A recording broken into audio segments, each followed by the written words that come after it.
Hi students, நம்ம இந்த வீடியோல formation of image by concave mirror பத்தி பார்க்க போறோம். இப்போ ஒரு concave mirror இங்க வச்சிருக்கோம். இந்த பாயிண்ட் வந்து நம்ம Pன்னு ரெப்ரசன்ட் பண்ணுவோம்.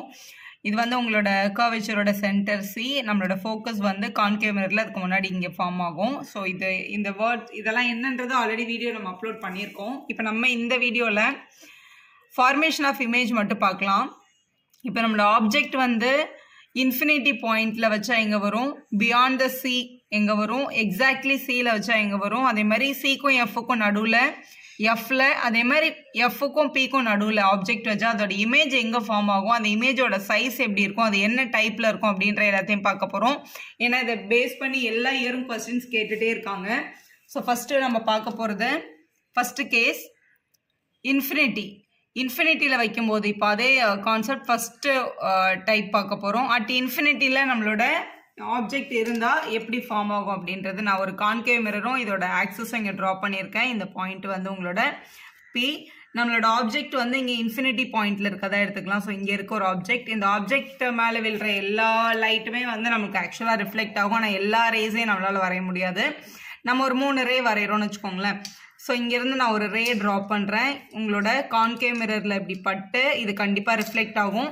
அப்படி ரிஃப்ளெக்ட் ஆகுறது கண்டிப்பாக இந்த ஃபோக்கஸ் வழியே இப்படி ரிஃப்ளெக்ட் ஆகிருக்கும். இப்படி வர ரே இப்படி ரிஃப்ளெக்ட் ஆகிருக்கும். அதே மாதிரி இதோட இங்கேருந்து நான் ஒரு உங்களோட ஆக்சஸ்க்கு பேரலாக ஒரு ரே எடுத்துட்டோன்னா இது இப்படி எஃப் வழியாக தான் உங்களோடது ரிஃப்ளெக்ஷன் கிடைக்கும். அதே மாதிரி இப்போது இந்த ஆக்சஸ் மேலேயே நம்ம ஒரு ரே எடுத்தால் இது அப்படியே இங்கே பட்டுட்டு இதே பிளேஸ்லேயே திரும்பி வரும். ஸோ எப்படி பார்த்தாலும் இந்த எல்லா லைன்ஸும் மீட் பண்ணுற இடம் வந்து எஃப்ல தான் வருது. அப்போ கண்டிப்பாக இமேஜ் ஃபார்ம்ட் அட் எஃப் அப்படின்னு நம்மளால் கண்டிப்பாக சொல்ல முடியும். அப்போ இதோட 3 கேசஸ் என்ன அப்படின்னு பார்த்தீங்கன்னா, ஸோ இதான் அதோட 3 கேசஸ். இப்போ ஃபஸ்ட்டு அதோட இமேஜ் எங்கே ஃபார்ம் ஆகும்னு கேட்டாங்கன்னா, images formed at F.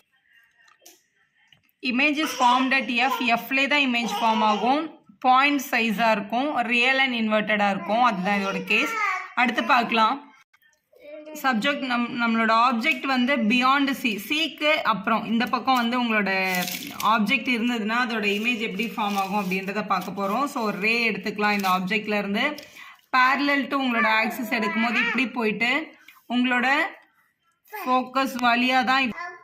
So இப்படி வந்து ரே வந்து இப்படி ரிஃப்ளெக்ட் ஆகிருக்குன்னு வச்சுக்கோங்க.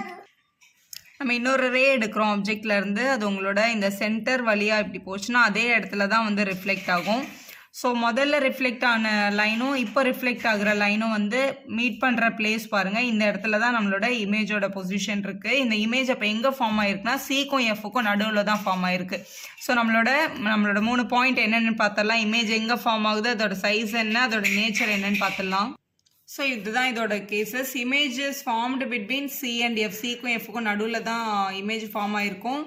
சைஸ் வந்து சின்னதாக தெரியும், டிமினிஷ்டு, ரியல் அண்ட் இன்வெர்ட்டடாக இருக்கும் அப்படின்றது செகண்ட் கேஸ். ஆப்ஜெக்ட் வந்து பியாண்ட் சி வைக்கும்போது. தேர்ட் கேஸ் பார்க்கலாம். அட் சி, அதாவது நம்ம வைக்கிற நம்மளோட ஆப்ஜெக்ட் வந்து சின்ற பாயிண்ட்லேயே இருக்கும். அதாவது சென்டர் ஆஃப் த கர்வேச்சர்லேயே ஆப்ஜெக்ட் இருந்தால் எங்கே ஃபார்ம் ஆகும் அப்படின்றது அவங்களோட கேள்வி. ஸோ இதில் சியில் வந்து நம்ம வந்து ஒரு ஆப்ஜெக்ட் வச்சுருக்கோம், இங்கே இருக்குன்னு வச்சுக்கோங்களேன். ஸோ இந்த பாயிண்ட் வந்து நம்மளோட எஃப், இது வந்து நம்மளோட பி. ஸோ இதனோட ஃபார்மேஷன் பாருங்கள். இப்போ நம்ம வந்து ஒரு ரே எடுத்துக்கிறோம். அந்த ரே வந்து பேரலல் டு ஆக்சிஸில் இருக்குது. ஸோ இங்கேருந்து இப்படி வர்ற கர்வ் வந்து இந்த எஃப் வேல்யூயாக இப்படி ரிஃப்ளெக்ட் ஆகிருக்கும்.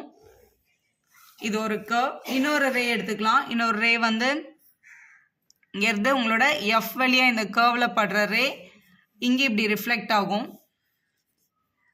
நம்மளோட 2 ரிஃப்ளெக்டிங் கர்வும் எங்கே மீட் பண்ணுதுன்னு பாருங்கள். ஸோ இப்படி இங்கேருந்து இப்படி ஒன்று ரிஃப்ளெக்ட் ஆகுது, இங்கே ஒரு ரிஃப்ளெக்டிங் கர்வ். ரெண்டும் மீட் பண்ணுற பொசிஷன் பார்த்தீங்கன்னா இது கண்டிப்பாக இந்த சியோட பாயிண்ட்லேயே கரெக்டாக வரும். அதே ஃபிகர் தான் திருப்பி ரீட்ரா பண்ணியிருக்கேன். ஸோ உன்னோட ஆப்ஜெக்ட் வந்து சியில் வைக்கும்போது இந்த ஆக்சிஸ்க்கு பேரலாக ஒரு ரே எடுத்திருந்தோன்னா அது ஃபோக்கஸ் வழியாக உங்களோட பிரின்சிபல் ஃபோக்கஸ் வழியாக ரிஃப்ளெக்ட் ஆகி இப்படி போயிருக்கும். இன்னொரு ரே எடுத்துக்கிறோம். இப்படி ஃபோக்கஸ் வழியாக போகிற ரே இப்படி ரிஃப்ளெக்ட் ஆகிருக்கும். ஸோ இந்த 2 ரிஃப்ளெக்டிங் பிளேஸும் பாருங்கள் இந்த இடத்துல மீட் பண்ணியிருக்கு. இது கரெக்டாக எங்கே இருக்குது அப்படின்னா உங்களோட சின்ற பாயிண்ட்லேயே தான் இங்கே கீழே ஃபார்ம் ஆயிருக்கு. ஸோ அந்த சியில் தான் உங்களோட இமேஜுமே அப்போ இங்கே ஃபார்ம் ஆயிருக்கும். அப்போ இமேஜஸ் ஃபார்ம்ட் அட் சின்னு சொல்லியிருக்கணும். சைஸ் வந்து சேம் சைஸ் தான் இருக்கும். ஆப்ஜெக்ட் வந்து சென்டரில் வைக்கும்போது அதே சைஸ் இமேஜ் நமக்கு கிடைக்கும். ரியல் அண்ட் இன்வெர்ட்டடாக இருக்கும். இப்போ பிட்வீன் சி அண்ட் எஃப் நம்ம வந்து நம்மளோட ஆப்ஜெக்டை சிக்கும் எஃப்க்கும் நடுவில் வைக்கிறோம். ஸோ இங்கே நம்மளோட ஆப்ஜெக்ட் இருக்கதை எடுத்துக்கலாம். ஸோ இதுலேருந்து இப்போ ரே எடுக்க போகிறோம். ஃபஸ்ட்டு ஆக்சிஸ்க்கு பேரலாக ஒரு ரே எடுக்கிறோம். ஸோ இப்படி இதோட இப்படி விழுற இன்சிடென்ட் ரே வந்து இப்படி உங்களுக்கு ரிஃப்ளெக்ட் ஆகிருக்கும்.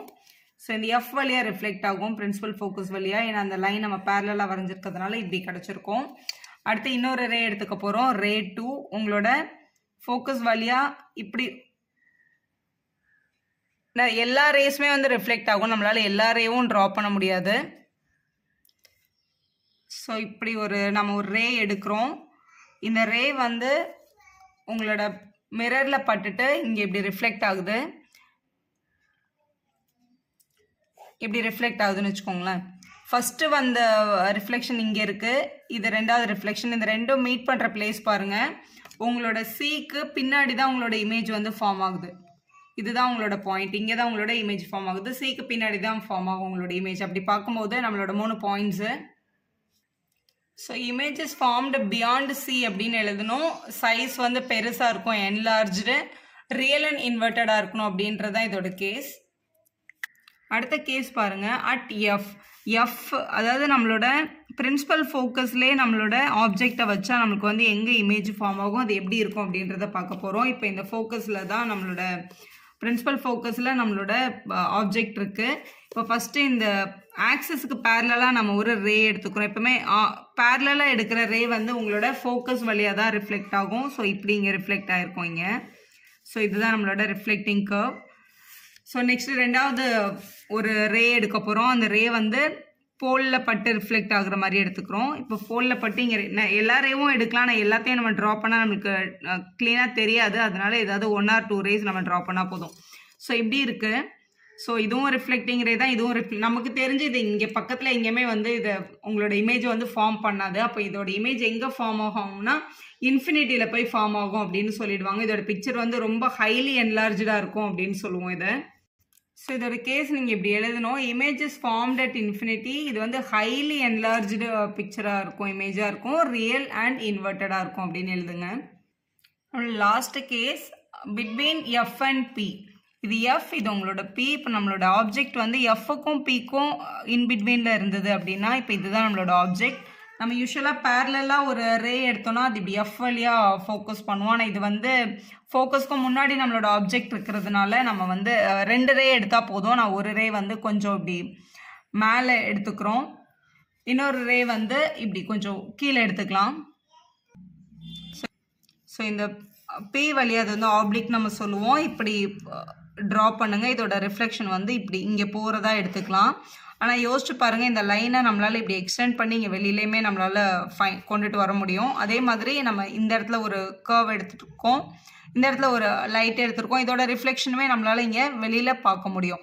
ஸோ இதோட மீட்டிங் பாயிண்ட் பார்த்தீங்கன்னா சம்வேர் இங்கே வெளியில் தான் கிடைக்கும். ஸோ நம்மளோட இமேஜ் வந்து இங்கே ஃபார்ம் ஆகலாம், கொஞ்சம் ரொம்ப லார்ஜாக ஃபார்ம் ஆகும். அப்போ இந்த இமேஜ் வந்து எங்கே வருது அப்படின்னா உங்களோட மிரருக்கு பேக் சைடில் வருது. அதனால இது என்னன்னு சொல்லுவாங்கன்னா, ஸோ இதுதான் அதோட cases. Images formed at behind the மிரர்னு எழுதணும். அது என்லார்ஜாக இருக்கும், விர்ச்சுவல் அண்ட் எரெக்ட் பிக்சராக இருக்கும். ஏன்னா இது வந்து உங்களோட மிரருக்கு பேக் சைடில் வருது. இது கண்டிப்பாக விர்ச்சுவல் இமேஜ் தான்.